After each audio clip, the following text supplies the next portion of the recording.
Well, the book If by Rudyard Kipling came about actually, and this is where, I talk about being in the moment and creating it based on things that are going on in your life.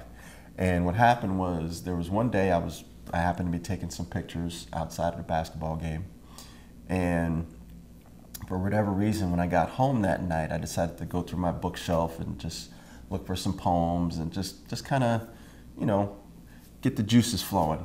And I came across the poem If, and as I was reading each line, the photographs that I had taken that day started popping into my head as pairing up with the words perfectly to visually illustrate what the words meant.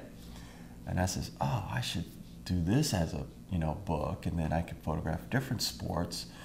And the moment that I sat and wrote it down, because it was in a book, so I had to write it down to see it all out, the brain just started clicking things into motion. These gears just started dropping, and then before I knew it, I had it figured out how I would actually shoot it.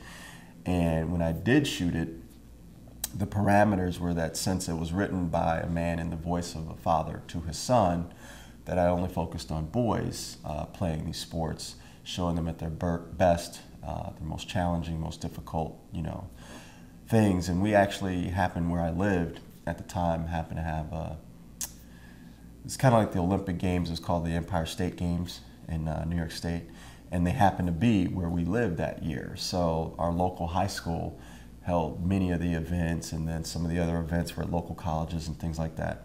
So it was basically like getting to shoot at the Olympics. So it was very serendipitous that I happened to be photographing that project at that time, because many of the sports that I photographed I would never get to photograph on a regular basis, like archery.